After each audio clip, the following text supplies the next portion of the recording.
कैसे हो आप सभी। आज हम देखने वाले हैं नो वे अप। मूवी की शुरुआत में हम जेड और कायल नाम के दो दोस्तों को देखते हैं जो कि एयरपोर्ट में हैं। असल में जेड, कायल और जेड की गर्लफ्रेंड एवा साथ में कैबो नाम की एक जगह पर कुछ दिनों के लिए अपनी छुट्टियां मनाने के लिए जा रहे हैं। अब ये दोनों वहां पर दो और लोगों को देखते हैं जिनके पास स्कूबा डाइवर्स की किट होती है। फिलहाल एवा की बात करें तो वो असल में गवर्नर की बेटी है, जिस कारण एवा के साथ उसके पिता ने ब्रेंडन नाम का एक बॉडीगार्ड भेजा होता है। और ये बात जेड को बिल्कुल पसंद नहीं आती। इस पर एवा कहती है कि वो हमें डिस्टर्ब नहीं करेंगे, उन्हें मैं बचपन से देखती भी आ रही हूँ और इस कारण मैं उनकी बहुत इज्जत करती हूँ, इसलिए मैं उन्हें वापस जाने के लिए तो कह नहीं सकती। इसी बीच हम एक ओल्ड कपल को भी देखते हैं जो कि अपनी पोती के साथ कैबो की ही फ्लाइट के लिए आए हुए हैं। इस ओल्ड कपल का नाम हैंक और मैंडी है और इनकी पोती का नाम रोज होता है। रोज का इस दुनिया में इन दोनों के अलावा कोई नहीं है, तो ये तीनों भी छुट्टियों पर कैबो ही जा रहे होते हैं। अब अंदर जाने के दौरान रोज ने अपना टैडी गिरा दिया होता है। हालांकि वो 10 साल की है पर फिर भी अपने इस बचपन के टैडी को आज तक नहीं छोड़ पाई। ग्रेट अटैचमेंट है। अब उसके लिए वो टैडी बहुत जरूरी था, तो वो दौड़कर बाहर आ जाती है। इसी दौरान वो एवा से भी टकरा जाती है और इस टकराहट की वजह से उसकी कॉफी गिर जाती है। एवा पहले उसको डांटती है लेकिन फिर उसको दया आ जाती है, तो वो वापस जाकर उसका टैडी ले आती है, जिसे देने के साथ साथ वो रोज से सॉरी भी बोलती है। उसके बाद दोनों के बीच एक अच्छी दोस्ती भी हो जाती है। यहाँ हैंक भी एवा से मिलता है। फिर एवा ब्रेंडन को अकेला देख उसके पास जाती है। वो एवा से कहता है कि अगर तुम्हारे दोस्तों को नहीं पसंद है कि मैं आऊं तो मैं अभी वापस चला जाऊंगा, लेकिन एवा उसको मना कर देती है। वो कहती है कि मुझे आज कुछ अजीब लग रहा है, पता नहीं क्यों, इसलिए मैं चाहती हूँ कि आप यहीं रहो। यहाँ बातों ही बातों में हमें पता चलता है कि ब्रेंडन एवा की माँ को अपनी बहन की तरह मानता था, जिसकी मौत डूबने की वजह से हुई थी।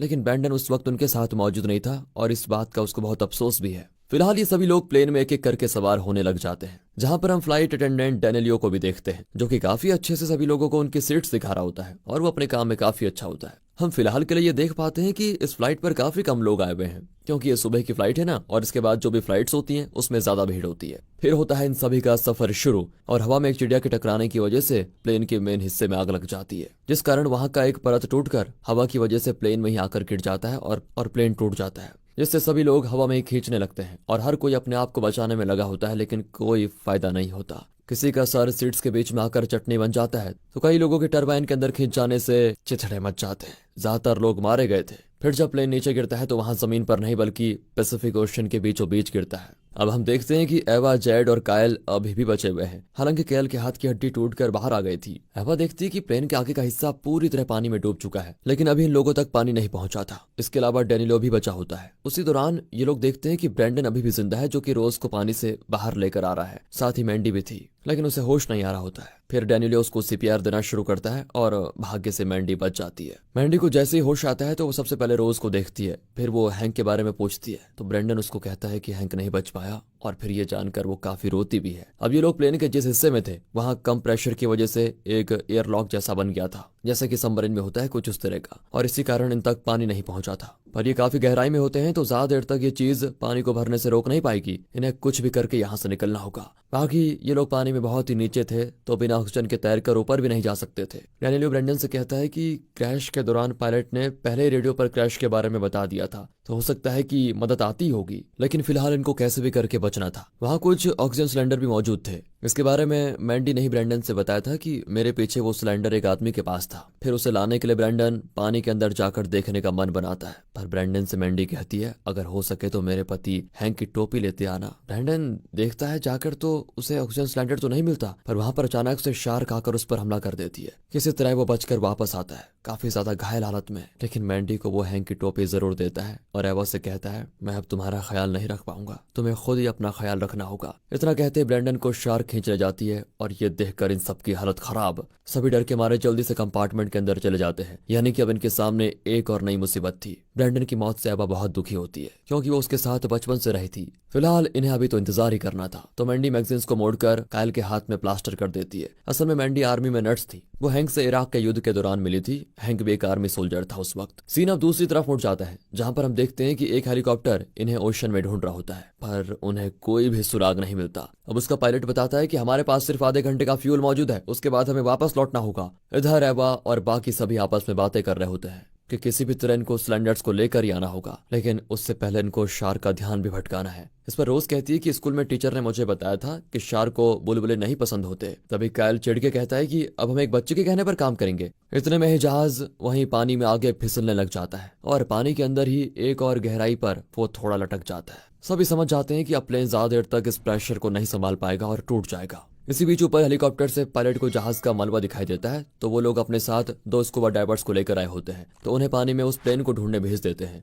वो लोग प्लेन को ढूंढ भी लेते हैं और उन्हें देखकर प्लेन के अंदर से एवा और बाकी सभी बड़े खुश हो जाते हैं। तभी अचानक से वहां कुछ और शार्क्स इन स्कूबा डाइवर्स पर हमला कर देती हैं और उन्हें जिंदा ही खा जाती है। दरअसल यहाँ पर लाश थी, तो शार्क्स इस चीज से आकर्षित होकर इस प्लेन के आसपास ही घूम रही थी। तब एवा हिम्मत करके पानी के अंदर से आगे जाने की कोशिश करती है ताकि उसे दिख जाए कि स्कूबा डाइवर्स के सिलेंडर्स कहाँ पर हैं, पर पानी में दूर से कुछ भी नजर नहीं आ रहा होता है। जेड भी सीट पर चढ़कर आगे बढ़ने लगता है कि तभी अचानक से उसका पैर फिसलता है और वो पानी में गिर जाता है। उसका पानी में गिरना था कि शार्क उस पर फिर अटैक कर देती है, पर जेड को एवा और बाकी सभी ने पकड़ के रखा था, तो वो उसको बचा लेते हैं। मगर इन सब में जेड के पैर पर शार्क घुटने के नीचे से पूरी तरह खा जाती है। फिर मैंडी उसकी मरहम पट्टी करती है ताकि खून रुक जाए। एवा भी जेड को संभालती है। ये सब देखकर रोज काफी ज्यादा डर जाती है। तब कायल को याद आता है कि मैंने एयरपोर्ट में कुछ लोगों को देखा था जिनके पास स्कूबा डाइवर्स के सूट्स वगैरह थे, उनका बैग हरे रंग का होगा। तो बस फिर क्या था। अब डैनिलो बताता है कि कहाँ पर सामान रखा जाता है। एक फ्लेयर लेकर एवा उस तरफ जाने लग जाती है जहाँ चारों तरफ पानी पानी होता है। इसी बीच ये स्कूबा डाइवर्स जिनको शार्क ने खा लिया है, ऊपर हेलीकॉप्टर वाले लोग समझते हैं कि ये अभी तक आई नहीं और फ्यूल तो बहुत कम था, इसी वजह से वो लोग वापस लौट जाते हैं ताकि वो और मदद के साथ आ पाए। इस तरफ एवा को वो हरा बैग बड़ी मुश्किल से पानी के अंदर मिल जाता है, जिसे वो किसी तरह ऊपर लेकर आ जाती है। इस बैग को खोलकर देखने पर इन्हें 4 स्कूबा सूट्स और चश्मे वगैरह मिल जाते हैं। तभी अचानक से जहाज में हलचल होती है और ये लोग बाहर देखने लगते हैं। उसी दौरान मैंडी देखती है कि जेड अब सांस नहीं ले पा रहा है और वो मर चुका है। इस बारे में वो सभी को बताती है और एवा के साथ कायल भी काफी ज्यादा रोता है। इसी बीच फिर से थोड़ी हलचल होती है और प्लेन के आगे का हिस्सा टूटकर और गहराई में चला जाता है, तो इससे पानी अब बढ़ने लग जाता है, यानी कि अभी लोग यहाँ पर और रुक नहीं सकते, रुकेंगे तो मारे जाएंगे। तब एवा एक प्लान बनाती है कि हम छोटे कार्बन डाइऑक्साइड गैस कंटेनर से बबल्स पैदा करके शार्क को डरा सकते हैं, जैसा कि रोज ने कहा था, और फिर स्कूबा डाइवर्स के ऑक्सीजन टैंक्स को लेकर बारी बारी से ऑक्सीजन लेते हुए निकल जाएंगे। वहाँ एवा रोज से कहती है कि तुम मेरे साथ रहना, और उन 2 ऑक्सीजन टैंक्स में से एक तो रोज के पास फिक्स रहेगा, बाकी के लोग बारी बारी एक ही टैंक से ऑक्सीजन लेंगे। अब कायल को पानी में डर लगता है तो वो थोड़ा घबरा जाता है। उसे भी एवा हिम्मत देती है कि कर लोगे तुम। अब यहाँ जाने से पहले मैंडी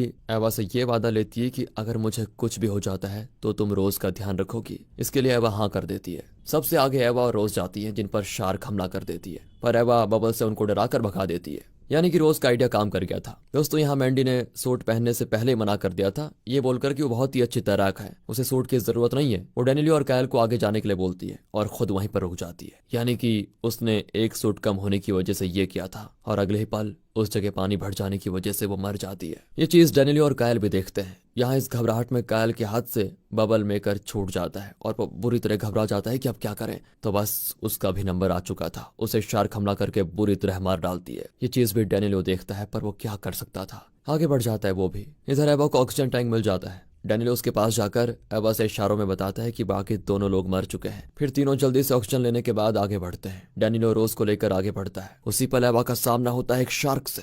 उसे देखकर एवा बिल्कुल भी कोई मूवमेंट नहीं करती और वो शार्क चुपचाप उसे बिना नुकसान पहुंचाए उसके सामने से निकल जाती है। उसी वक्त अचानक से बाकी का जहाज और भी गहराई में गिरने लग जाता है, जिस कारण डैनिलो और रोज तो आगे निकल जाते हैं, पर एवा पीछे ही रह जाती है। फिर वो किसी तरह मशक्कत करते हुए बाहर आ ही जाती है, जहां वो देखती है कि ना तो वहां पर डैनिलो है और ना ही रोज। वो उन्हें आवाज देती हुई किसी तरह पानी के ऊपर आ ही जाती है। उसकी सारी उम्मीद टूट चुकी थी। मगर उसी वक्त वहां पर एक हेलीकॉप्टर आता है जो एवा को ऊपर ले लेता है, और वो देखती है कि उसमें डैनिलो और रोज पहले से सवार हैं, और उन्हें जिंदा देखकर एवा बड़ी खुश होती है। रोज फिर मैंडी के बारे में पूछती है तो एवा उसे बताती है कि वो नहीं बच पाई, पर जैसा मैंने उनसे वादा किया था तुम्हारा ख्याल अब मैं रखूंगी। रोज एवा से चिपक रही होती है और हैंक के लिए वो अपने टेडी बियर को वहीं पानी में गिरा देती है। इतने लोगों में सिर्फ यही 3 बच पाए, जो कि चमत्कार से कम नहीं था। तो दोस्तों इसी के साथ ये बेहतरीन सर्वाइवल थ्रिलर मूवी यहाँ होती है खत्म।